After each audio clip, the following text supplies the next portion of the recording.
नमस्कार साथियों, BDR learning channel में पुनः आपका बहुत बहुत स्वागत है। ब्रिज कोर्स सत्र 2025-26 कक्षा 9वीं अंतर्गत इस वीडियो में हम आपके हिंदी विषय की कार्य पुस्तिका के अध्याय 6 जो कि एक आत्मकथा की विधा के रूप में है, जिसका नाम है APJ अब्दुल कलाम। इस पाठ के सभी कार्यपत्रकों के समाधान हम इस वीडियो में चर्चा करेंगे। चलिए शुरू करते हैं। पाठ का नाम है डॉक्टर APJ अब्दुल कलाम, जो कि एक आत्मकथा के रूप में लिखा गया है, कलाम जी द्वारा लिखा गया है। डॉक्टर APJ अब्दुल कलाम हमारे देश के राष्ट्रपति भी रहे हैं और उन्हीं की आत्मकथा इस पाठ में दी गई है। इस पाठ को आप अच्छी तरीके से पढ़ लीजिए ताकि आप कलाम जी के जीवन के संघर्षों, उनके सपनों और उनकी उपलब्धियों को ठीक प्रकार से समझ सके। ये आत्मकथा प्रेरणादायक है और ये दर्शाती है कि व्यक्ति अपनी कड़ी मेहनत और समर्पण से कुछ भी हासिल कर सकता है, कुछ भी उसके लिए असंभव नहीं है। इस प्रकार कलाम जी ने इतने सारे संघर्षों को सहन करते हुए, संघर्षों से लड़ते हुए वो हमारे देश के राष्ट्रपति के पद पर आसीन हुए थे। उसी प्रकार हम भी अपने जीवन के संघर्षों, चुनौतियों का सामना करके सफलता को प्राप्त कर सकते हैं। जब आप इस पाठ को 2 से 4 बार पढ़ेंगे तो आपको कार्यपत्रकों को करने में थोड़ी आसानी हो जाएगी। कार्यपत्रक 1, जिसमें कि श्रुत लेख दिया गया है आपके हर एक कार्यपत्रक के, यानी कि कार्यपत्रक 1 जो है आपके हर पाठ का हिंदी में, उसमें श्रुत लेख दिया गया है, जिसमें शिक्षक द्वारा बोले गए कठिन शब्दों को आपको लिखना है, जिससे कि आप स्पेलिंग ठीक प्रकार से लिखना सीख जाएं। हमने इस पाठ में से कुछ कठिन शब्द निकाले जिसको श्रुत लेख के रूप में लिखा जा सकता है, जैसे है दुर्लभ, वितरक, विरासत, आत्मानुशासन, पालन पोषण, प्रतीक, सांप्रदायिकता, धर्मनिरपेक्षता, रुख, अंततः, जनेऊ, अनुरूप, निर्दोष। कार्यपत्रक 2, जिसमें निम्नलिखित शब्दों की संधि कीजिए। एक तरफ शब्दों की संधि करना है और दूसरी तरफ संधि विच्छेद करना है। तो संधि किसे कहते हैं हम समझ लेते हैं।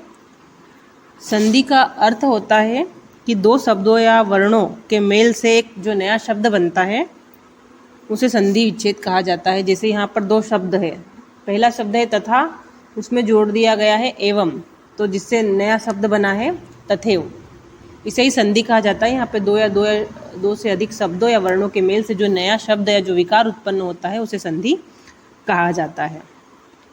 संधि कितने प्रकार की होती है ये भी जान लीजिए। संधि 3 प्रकार की होती है। पहली होती है स्वर संधि, दूसरी व्यंजन संधि और तीसरी विसर्ग संधि। 2 या 2 से अधिक स्वरों के मेल से जो शब्द बनता है उसे स्वर संधि कहते हैं। जहाँ पर एक स्वर या एक व्यंजन या फिर 2 व्यंजनों के मेल से जो विकार उत्पन्न होता है उसे व्यंजन संधि कहते हैं। और एक विसर्ग और दूसरे में कोई स्वर या व्यंजन हो, उन दोनों के मेल से जो शब्द बनता है वहाँ पर विसर्ग संधि होती है। तो अब यहाँ पर हम संधि विच्छेद देख लेते हैं। तथा धन एव बराबर तथैव, पो धन अक बराबर हो जाएगा पावक, सुधन आगत बराबर हो जाएगा स्वागत, सूर धन ईश बराबर हो जाएगा सुरेश, देव धन आलय बराबर हो जाएगा देवालय, पुरुष धन अर्थी हो जाएगा पुरुषार्थी, मही धन ईश महिष, भो धन उक बराबर हो जाएगा भावुक। ये हमने विच्छेद किए हुए शब्दों को जोड़कर संधि बना ली है। अब दूसरी तरफ हमें शब्द दिए गए जिनकी हमें संधि विच्छेद करना है, यानी कि उसमें दोनों शब्दों को अलग करना है। सरलार्थ का हो जाएगा सरल धन अर्थ, देवर्षि का हो जाएगा देव धन ऋषि, नारीश्वर का हो जाएगा नारी धन ईश्वर, निर्धन का हो जाएगा नि धन धन, यद्यपि का हो जाएगा यदि धन अपि, शयन का हो जाएगा शय धन अन, नाविक का हो जाएगा नौ धन इक और लोकोक्ति का हो जाएगा लोक धन उक्ति।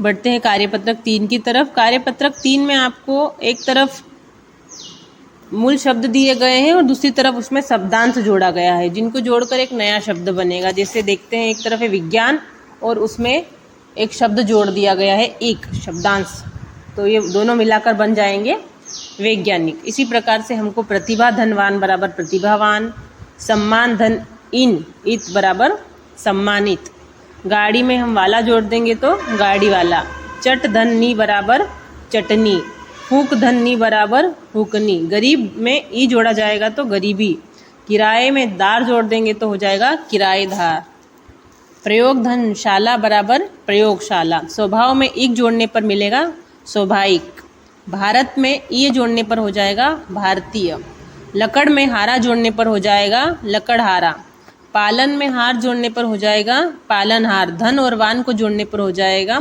धनवान, कड़वा और आहट को जोड़ने पर हो जाएगा कड़वाहट, दुकान में दार जोड़ने पर हो जाएगा दुकानदार।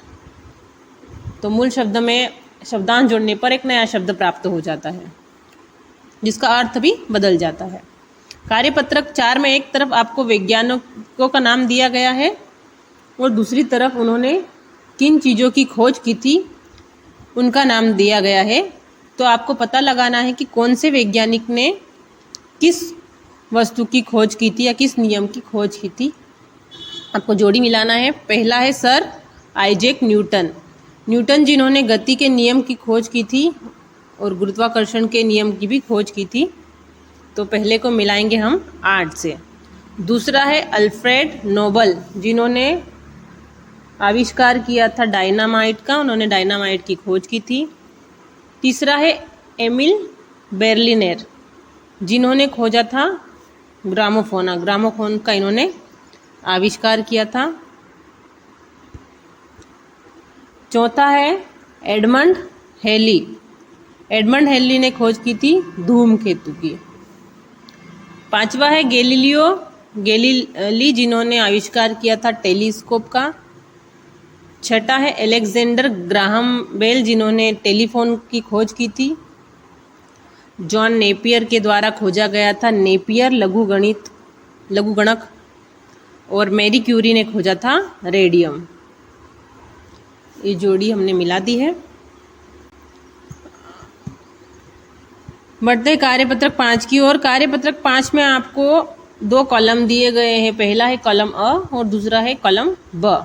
कॉलम अ में जो शब्द दिए गए हैं उसी के समानार्थी शब्द या उन्हीं का अर्थ कॉलम ब में दिया गया है। आपको पहचान करना है कि किसका समानार्थी शब्द कौन सा है और आपको मिलान करना है। पहला दिया गया है दुर्लभ। दुर्लभ का अर्थ होता है जो बहुत ही कठिनता से प्राप्त होता है या जो आसानी से नहीं मिलता। तो यहाँ पर हम मिलाएंगे दुर्लभ को कठिनता से प्राप्त। दूसरा है पुस्तकालय। पुस्तकालय ऐसा स्थान होता है जहाँ पर विभिन्न प्रकार की पुस्तकें रखी होती है, जिसे पुस्तक घर भी कहते हैं, और जहाँ पर बैठकर व्यक्ति आराम से पुस्तक पढ़ सकता है। तो पुस्तकालय को मिला देंगे पुस्तक घर से। तीसरा है वितरण। वितरण का अर्थ होता है बांटना या चीज़ें वितरित करना। वितरण का हो जाएगा बांटना। चौथा है आत्मकथा। स्वयं की कहानी को आत्मकथा कहा जाता है। आर्थिक से अर्थ होता है अर्थ यानी पैसे से संबंधित चीजें। दृष्टिकोण का अर्थ होता है देखने का नजरिया या विचारधारा। तो हम इस प्रकार इनको मिलान कर देंगे। इसी का दूसरा प्रश्न है, नीचे दिए गए शब्दों के विलोम शब्द लिखकर वाक्य बनाना है। एक तरफ आपको यहाँ पर शब्द दिए गए हैं और आपको इन्हीं के विलोम शब्द यहाँ पर लिखने हैं और उसको वाक्य में प्रयोग भी करना है। जैसे एग्जाम्पल के रूप में इन्होंने दिया है ईमानदार। ईमानदार का विलोम शब्द होता है बेईमान। तो यहाँ पर हो जाएगा बेईमान लोगों से सदैव सावधान रहना चाहिए, यानी कि हमें बेईमान लोगों से सावधान रहना चाहिए।